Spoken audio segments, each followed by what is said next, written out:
নমস্কার বন্ধুরা, আমার রান্নাঘরে সবাইকে স্বাগত জানিয়ে আজ চটপট বানিয়ে ফেলি ফ্রেঞ্চ ফ্রাই। প্রথমে একটি পাত্রে জল বসিয়ে দিলাম। একটু গরম হয়ে গেলে আলুগুলোকে দিয়ে 2-3 মিনিটের জন্য ফুটিয়ে নিলাম।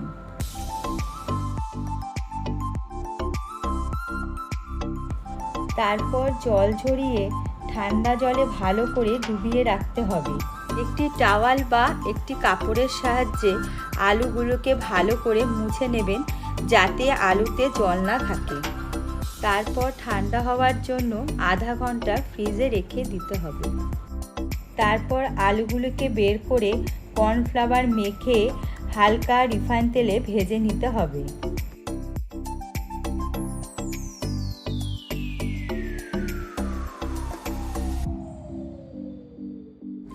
ভাজা হয়ে গেলে আবারও আরেকবার সেই তেলে ভালো করে ভেজে তুলে ফেলুন। একটু চাট মশলা আর পেরি পেরি সস দিয়ে পরিবেশন করে ফেলুন ফ্রেঞ্চ ফ্রাই। ভালো লাগলে চ্যানেলটিকে লাইক, কমেন্ট ও শেয়ার করে দিতে পারেন।